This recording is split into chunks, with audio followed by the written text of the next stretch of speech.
Assalamualaikum warahmatullahi wabarakatuh. Bagaimana kabar anak-anak solihah semuanya? Berjumpa lagi dengan pembelajaran matematika. Kali ini kita akan memasuki contoh-contoh ya studi kasus atau permasalahan kontekstual yang berkaitan dengan bentuk aljabar. Adapun tujuan pembelajaran kita kali ini adalah diharapkan kalian mampu mengetahui, menjelaskan, dan menyelesaikan permasalahan kontekstual yang berbentuk aljabar ya. Kasus pertama yang kita bahas di sini adalah misalnya Andi memiliki uang 10.000, kemudian dibelikan 2 pulpen sehingga sisa 6.000. Maka tuliskan pernyataan ini di dalam kalimat matematika. Itu yang pertama. Yang kedua adalah berapa harga sebuah pulpen ya. Kalau yang diketahui misalnya, maka jawabannya kita bisa misalkan terlebih dahulu misalnya pulpen ya, ini kurang L ya. Itu kita simbolkan dengan P. Maka kalimat matematikanya adalah 2P yang artinya 2 pulpen ditambah sisa uangnya tinggal 6.000 ya, itu sama dengan 10.000 karena awalnya 10.000 uangnya diberikan 2 pulpen sisa 6.000 ya, jadi 2P ditambah 6.000 sama dengan 10.000. Maka kalau ditanya harga sebuah pulpen ini sama dengan harga 1P, maka 1P itu bisa dicari dengan cara berikut ya. Jadi 2P sama dengan 10.000 dikurangi 6.000 ya. Jadi positif 6.000 ini ketika berpindah ruas maka berganti menjadi negatif ya. Nah, sehingga 2P itu nilainya adalah 4.000. Berapakah nilai dari P? Nah, maka P ini tinggal dibagi saja. 4.000 dibagi 2. Karena ini awalnya 2P menjadi 1P berarti dibagi 2. Sehingga hasilnya adalah 2.000. Bisa dipahami sampai sini? Ya, mudah ya insyaallah. Ini kasus yang pertama. Kasus yang kedua ini lebih kompleks lagi. Misalnya adalah di dalam belanja, ibu membeli 2 kilo gula dan 1 kilo minyak goreng seharga 46.000. Lalu Rita membeli 1,5 kilo minyak goreng seharga 24.000. Yang pertama adalah tuliskan dua pernyataan tersebut dalam kalimat matematika. Ya, ini kurang kaya, afwan. Nah, itu yang pertama. Yang kedua adalah kalau Rita ingin membeli lagi 1 kilo gula dan 2 kilo minyak goreng, kira-kira berapakah jumlah yang harus dibayarkan? Nah, maka kita misalkan seperti tadi, misalnya adalah gula sama dengan A dan minyak adalah B.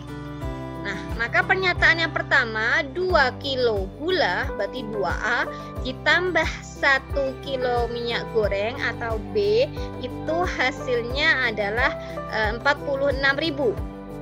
Sedangkan kalau cuma beli 1,5 kilo minyak maka hasilnya adalah 24.000. Nah, maka untuk menghitung belanja Rita yang kedua yaitu belanja 1 kilo gula dan 2 kilo minyak. Nah, ini kita harus tahu dulu harga gula per kilonya berapa dan harga minyak gorengnya berapa ya. Tapi ini bisa dipahami. Jadi kalimat pernyataan pertama, kalimat matematika adalah demikian ya, 2A ditambah B sama dengan 46.000.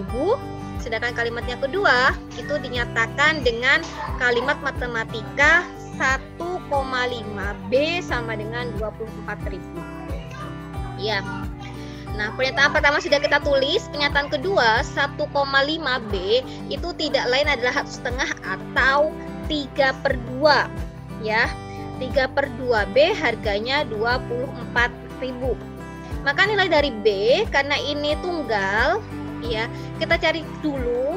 Nilai dari B adalah 24.000 dibagi 1,5 atau dibagi 3/2.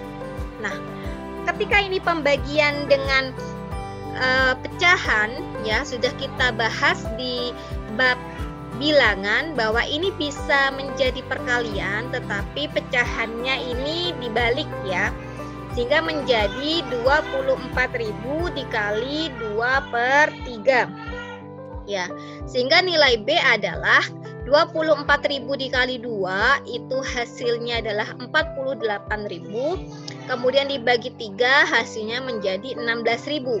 Nah, B tadi itu adalah minyak goreng, berarti harga 1 kilo minyak goreng 16.000.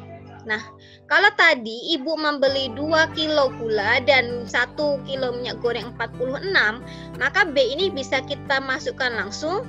Ketika sudah ketemu 16.000, maka tinggal 2A, variabel yang belum diketahui.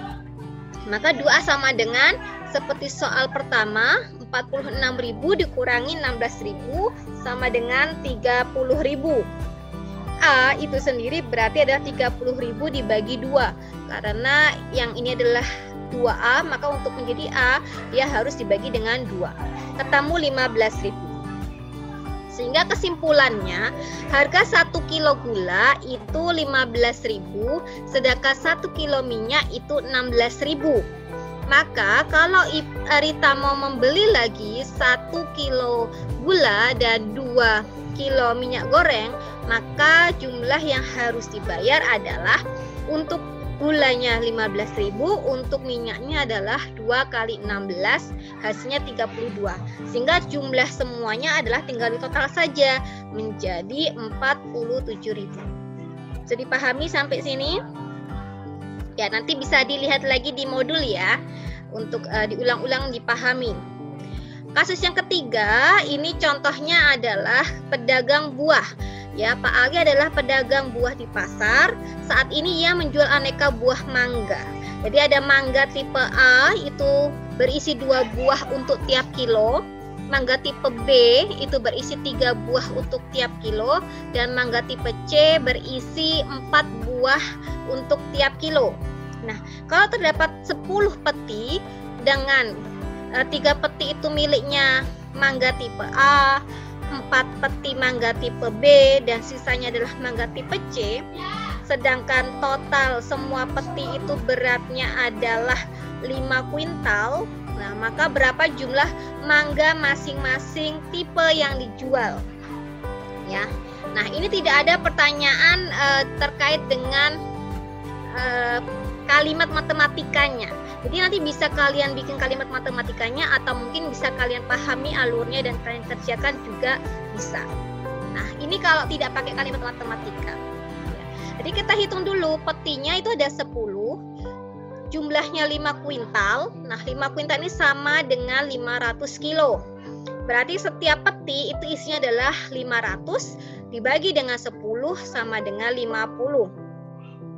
Nah, jumlah mangga tipe A tadi dia berisi 3 peti, ya, maka kita tulis 3. Setiap kilo dia berisi 2 mangga, berarti kita kalikan dengan 2. Sedangkan setiap peti yang 3 tadi dia berisikan 50 kilo, sehingga menjadi 3 dikali 2 dikali 50. 3 dikali 2 hasilnya 6, dikali 50 maka menghasilkan 300. Berarti jumlah mangga tipe A sebanyak 3 peti tadi itu adalah 300 buah. Sedangkan untuk jumlah buah mangga tipe B tadi dia ada 4 peti, 1 kilonya isinya 3 dan 1 peti 50 kilo, maka menjadi 4 kali 3 kali 50 sama dengan 4 kali 3 12 dikali 50 hasilnya adalah 600. Kalau tipe C ini adalah sisanya. Nah, kalau tadi ada 10 totalnya, sudah dipakai A3, dipakai B4, maka sisanya adalah C. C itu sisanya berapa? Berarti 10 dikurangi 3 dikurangi 4, tersisa 3 peti. Maka di sini kita masukkan angka 3 dengan isian 1 kilo itu berisi 4 dan 1 petinya 50 kilo. Jadi hampir sama seperti B, cuman Berbeda ya, karena ini petinya lebih sedikit. Sehingga 3 kali 4 12, dikali 50 sama dengan 600. Bisa dipahami? Untuk lebih lanjut nanti bisa diulang kembali videonya, atau kalian pelajari lebih lanjut juga soal-soal ya studi kasus yang ada di modul. Insya Allah ada kasus lain yang ada di situ, bisa dipahami. Kemudian silahkan kalian kerjakan latihan soal yang sudah tertera di Google Classroom ataupun di modul ya. Kalau jika ada yang tidak bisa dipahami atau belum paham, maka silahkan ditanyakan ke Ustadzah Firda. Oke, Ustadzah Firda cukupkan dulu. Semoga bermanfaat. Sampai berjumpa lagi di pembelajaran selanjutnya. Assalamualaikum warahmatullahi wabarakatuh.